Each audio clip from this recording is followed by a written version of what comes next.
Eu não sei se o apóstolo Pedro tinha alguma criança por perto enquanto escrevia a primeira carta. Talvez sim, a maioria das famílias eram grandes e de tempo em tempo aparecia um novo bebê. Mas qualquer um consegue identificar o pedido que o choro de um bebê anuncia.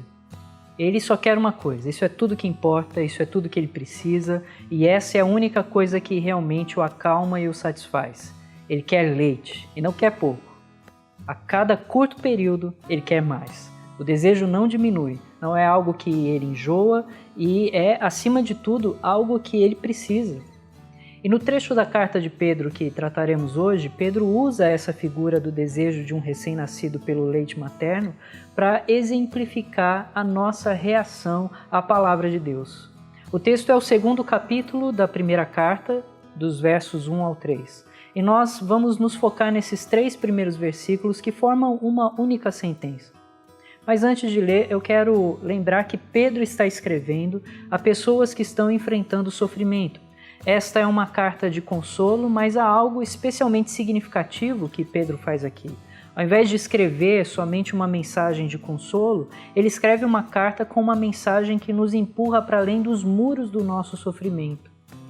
Ele dá aos cristãos uma visão sobre a sua identidade como filhos de Deus, dá a eles uma visão sobre o que Deus está fazendo no presente, no meio das tribulações, e de como Ele está nos purificando e nos fortalecendo. E também nos dá direções muito práticas sobre como viver em meio a tudo o que nós enfrentamos. Na mensagem anterior, nós vimos a ordem de Deus para o amor que devemos ter uns pelos outros, um amor fraternal, sincero, ardente e puro. Nós vimos que a palavra de Deus é a semente que nos dá uma nova vida capaz de refletir esse amor.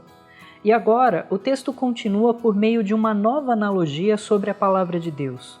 O texto diz: despojando-vos, portanto, de toda a maldade e dolo, de hipocrisias e invejas e de toda sorte de maledicências, desejai ardentemente, como crianças recém-nascidas, o genuíno leite espiritual, para que por ele vos seja dado crescimento para a salvação, se é que já tendes a experiência de que o Senhor é bondoso.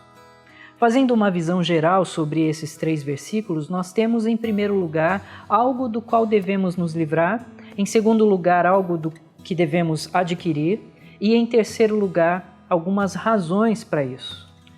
Bom, quando Pedro escreveu a carta, ele não fez divisões de capítulos, essas divisões servem para nos ajudar na leitura. Mas o capítulo 2 é uma continuidade dos últimos versos do capítulo 1. E aqui ele continua lidando com os resultados da gloriosa salvação conquistada pelo precioso sangue de Cristo. O que é esperado ver na vida daqueles que foram regenerados. Como os salvos pela graça vivem diante de Deus e como se relacionam com seus irmãos na fé. Com um amor pelos irmãos e um amor por Deus e a sua palavra. A expressão, portanto, no versículo 1, faz essa ligação com os versos anteriores. Então, voltando lá nos versos 13 ao 16, nós vemos que há uma forte ênfase na busca pela santidade. Os que são salvos pela graça de Deus devem refletir a natureza celestial do Pai Celestial. Então, há uma ordem para a santidade. E na sequência há também uma ordem para o amor, a partir do verso 22. Então Pedro nos lembra da fonte por meio da qual a gloriosa salvação conquistada pelo precioso sangue de Cristo é comunicada a nós. O verso 23 nos diz que há um novo nascimento, que nós somos regenerados pela semente da palavra de Deus plantada em nós. Essa nova vida que é comunicada à nossa alma pela palavra de Deus vem por meio de uma semente incorruptível. Por isso, o fruto dela não pode ser corrupção. Então, nosso texto começa dizendo: despojando-vos, portanto, de toda a maldade e dolo, de hipocrisias e invejas e de toda a sorte de maledicências. Por que essa ordem surge aqui? Você vai perceber que o ponto principal de Pedro é tratar sobre o nosso apetite espiritual. E a primeira coisa que você precisa entender é que o pecado destrói o nosso apetite pela comida espiritual, destrói o nosso apetite pela palavra de Deus. Nós poderíamos dizer que Este livro vai te afastar do pecado ou o pecado vai te afastar dele. Este livro tem o poder de retardar os efeitos do pecado, ao mesmo tempo que o pecado tem o efeito de retardar o seu desejo por ele. Não é verdade que à medida que você se afasta do contato com as Escrituras, à medida que você se afasta dos ambientes onde essa palavra é pregada diretamente, com liberdade, você começa a brincar e a lidar com o pecado de um jeito que você não fazia quando estava próximo a ela? Você começa a pensar que sua necessidade não está realmente na palavra. Você para de ter desejo de estar na casa do Senhor e na presença dos irmãos. O pecado destrói o seu apetite pela palavra de Deus. Por outro lado, sua constante exposição à palavra vai retardar seu apetite pelo pecado. Há aqueles que se afastam da igreja, colocando a culpa no que algum irmão fez, no pastor, no tipo de ministério que a igreja exerce. Bom, eu não estou dizendo que não possa haver problemas nessas coisas, mas dificilmente as pessoas estão dispostas a olhar para o seu próprio coração e encarar o seu próprio pecado. Então, é exatamente ali que Pedro aponta. Ele fala de coisas pessoais, coisas que partem de dentro de nós, porque são primariamente essas coisas que nos afastam do desejo pela palavra de Deus. Quando o pecado é praticado, e minimizado, e justificado, e ignorado, então o seu desejo na palavra de Deus se torna cada vez mais fraco. O seu pecado é o grande problema. Então o texto vai cirurgicamente no problema para dizer que, se queremos receber força para o crescimento na comunhão com Deus, na santidade, numa vida de gratidão, se queremos nos apropriar do poder disponível a nós por meio de Cristo e da palavra, então nós precisamos nos despojar, nos despir, nos livrar de toda a maldade e dolo, de hipocrisias e invejas e toda sorte de maledicências. Veja, toda a maldade, todo dolo ou todo engano, toda hipocrisia, todo fingimento, todo tipo de inveja, toda forma de maledicência, você sabe o que essas palavras significam. E você muitas vezes sabe quais são as formas pelas quais essas coisas surgem no seu coração. Quantas vezes seus pensamentos revelam as maldades que há no seu coração? Quantas foram as situações nas quais você foi tentado a passar uma falsa visão de si mesmo? Porque você fica projetando outra vida em sua mente, se não é porque você inveja? Quantas vezes você se sentiu satisfeito em falar mal de alguém? Nós precisamos nos colocar diante do Senhor e dizer: ó Deus, eu sei que ainda há luta dentro de mim. Eu sei que meu coração é enganoso e frequentemente sou tentado a colocar a culpa de todo o mal e do meu próprio pecado sobre os outros. Mas há maldades no meu coração.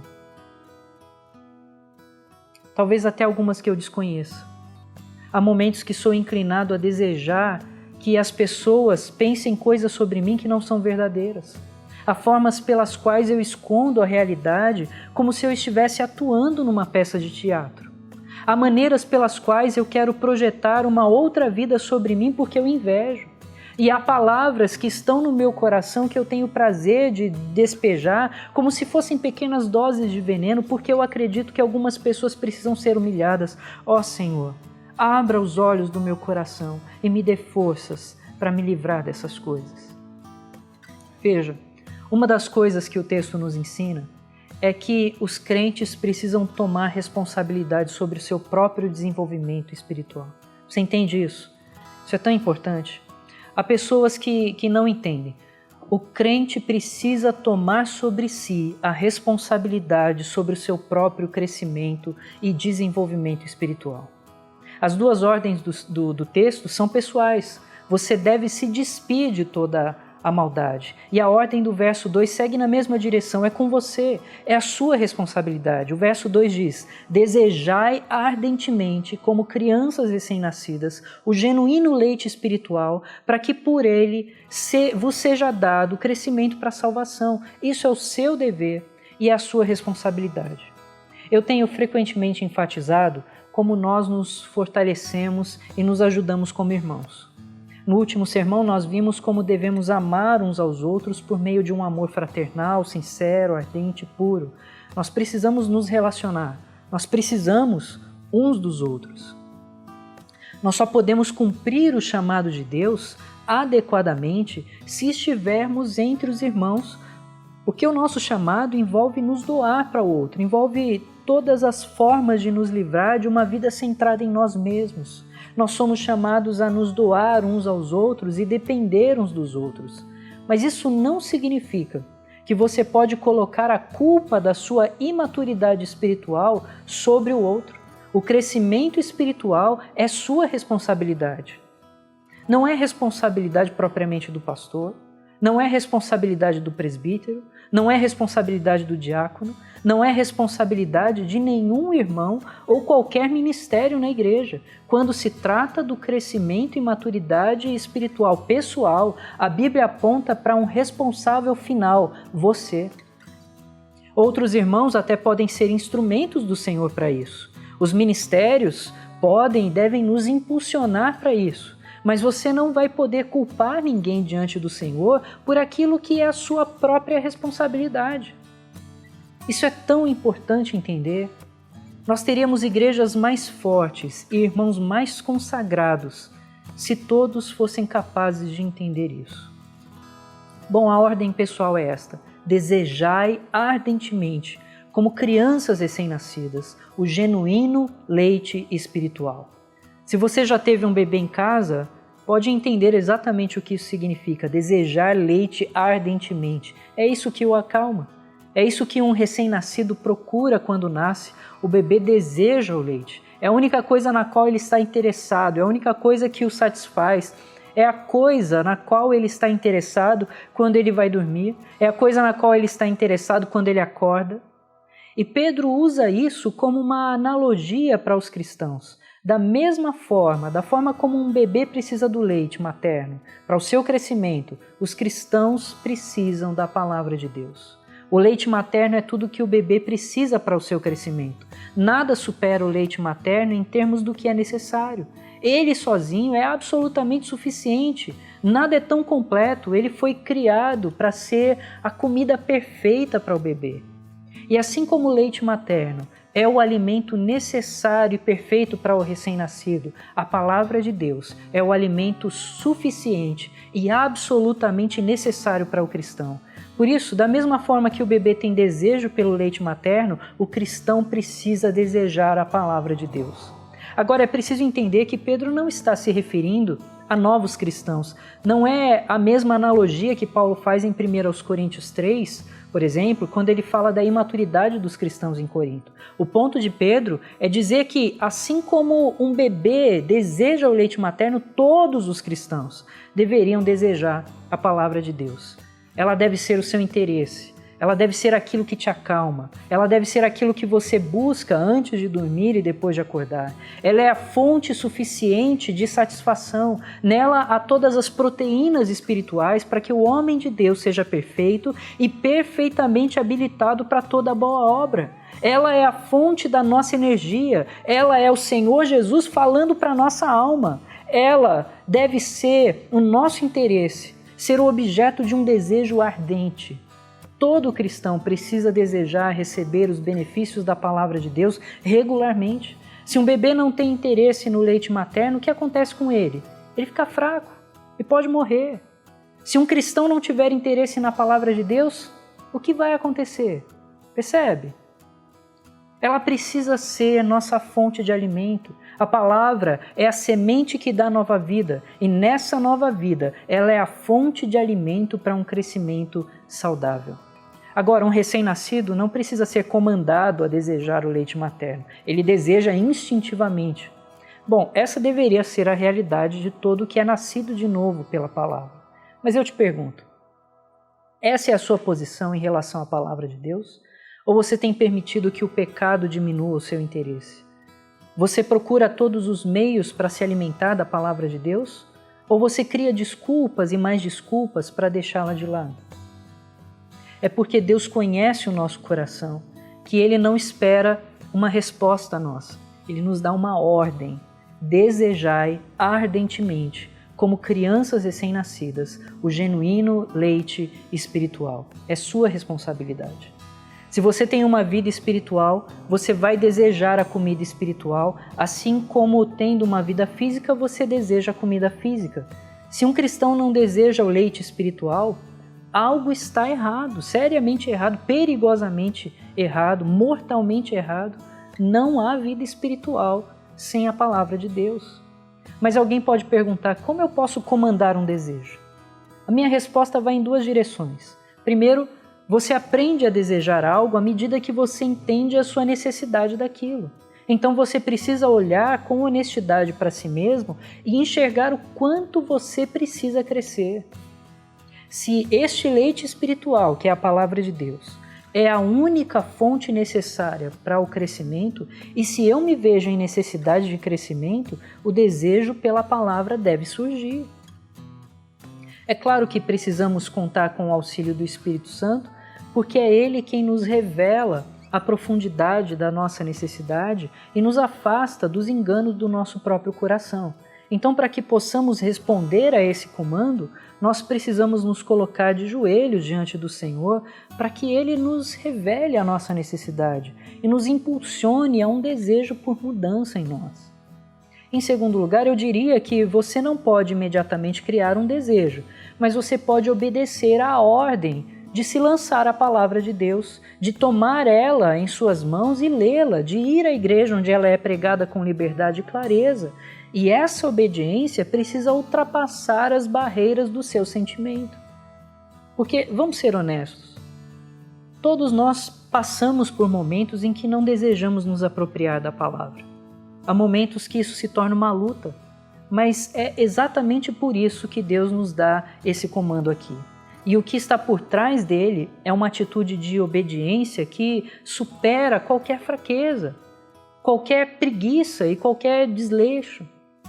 Quando assumimos essa responsabilidade, quanto mais nos lançamos à palavra de Deus, mais nós teremos consciência da nossa necessidade. E é aí que naturalmente o desejo por ela pode surgir e se tornar um desejo ardente. Enfim, há uma ordem aqui e há uma maneira de respondê-la que começa com a atitude de se lançar firmemente e incansavelmente à palavra de Deus. É sua responsabilidade pessoal de obediência. Mas o texto diz mais. Diz que a palavra de Deus é pura, ela é o genuíno leite espiritual ou o puro leite espiritual. Assim como o leite materno é puro, também a palavra de Deus é pura, ela não tem mistura. Ela não traz elementos que não saiam de uma única fonte, que é o próprio Deus. Ela é verdadeira, ela é absolutamente honesta em tudo o que diz. Ela é totalmente verdadeira quanto ao que ela revela sobre nós, sobre a nossa miséria e sobre o maravilhoso amor de Deus. Ela não é adulterada, ela é sem mistura. Agora, eu acredito que Pedro está falando também da palavra anunciada e não somente da palavra escrita, porque na época os irmãos não tinham Bíblias em suas mãos. E isso levanta um alerta para nós, porque não é em todo lugar que a palavra tem sido pregada em sua pureza.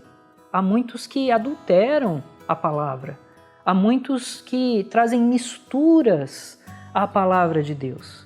Esse tipo de mensagem pode enganar o estômago por um tempo, mas não pode realmente saciar a fome ou trazer os nutrientes para um crescimento saudável. Eu não acredito que eu sempre consiga, mas eu faço um tremendo esforço para que a palavra chegue ao seu ouvido sem mistura. Eu gasto horas estudando e pesquisando e refletindo e orando. Pesa sobre mim a responsabilidade de trazer uma exposição da palavra de Deus que seja a mais pura possível. Mas não são todos os pregadores que sentem o mesmo peso de comprometimento. Por isso é muito, muito importante que você deseje ardentemente o leite espiritual, mas deseje o genuíno, o puro leite espiritual e procure diligentemente por meios onde esse leite seja derramado em sua pureza. Então, o texto diz que a palavra é o genuíno leite espiritual, ela é espiritual. É aqui que Pedro faz a analogia encontrar a sua explicação. Assim como o leite materno alimenta fisicamente, a palavra de Deus alimenta espiritualmente. É ela que sustenta a nossa espiritualidade. Mas é mais do que isso. A palavra traduzida por espiritual no nosso texto é a palavra grega logikon, de onde vem a nossa expressão lógica. Esta expressão grega tem dezenas de significados, mas todos eles apontam para algo além da experiência.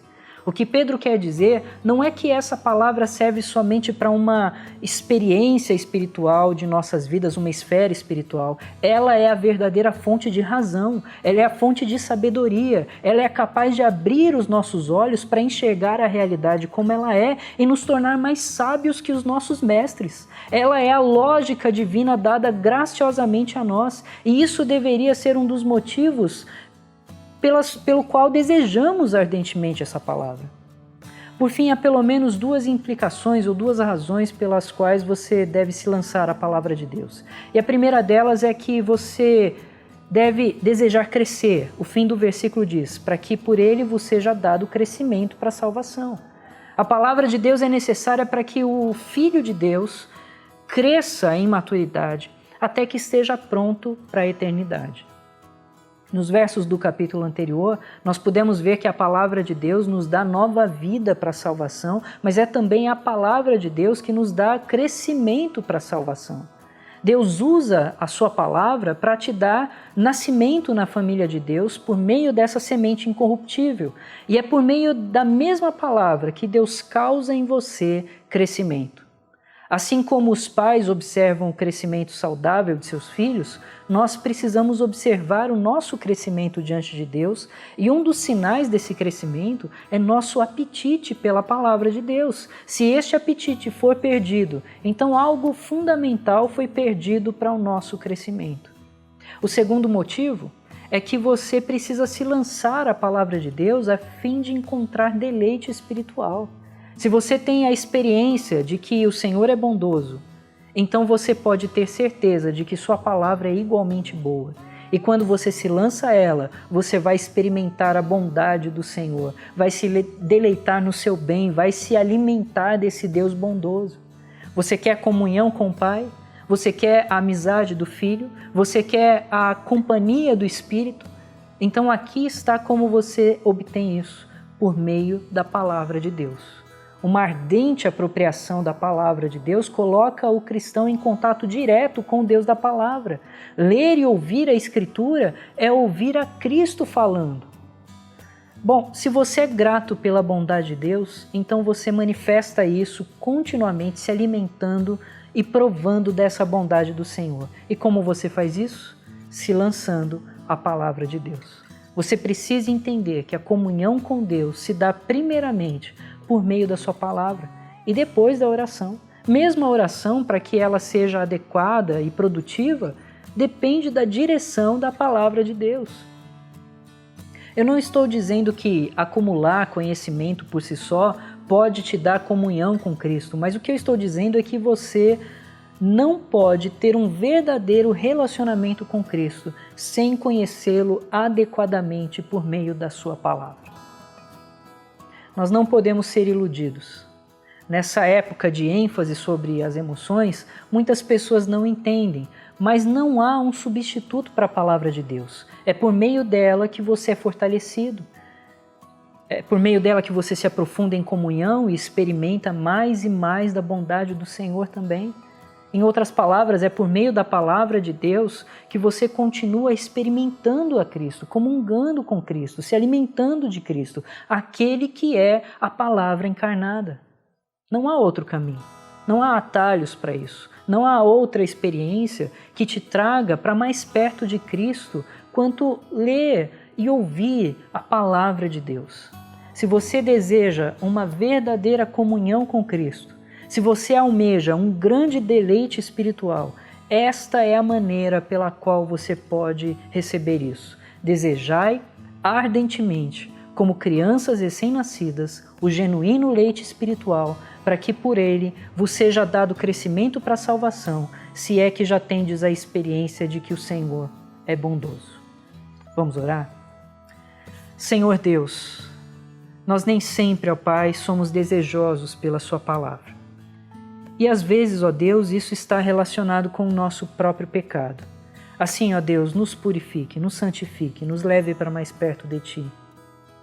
Ajuda-nos, ó Deus, a responder a este chamado do Senhor, para que então desejemos, ó Pai, pela graça do Senhor agindo em nós, desejemos ardentemente o genuíno leite espiritual que é a palavra do Senhor.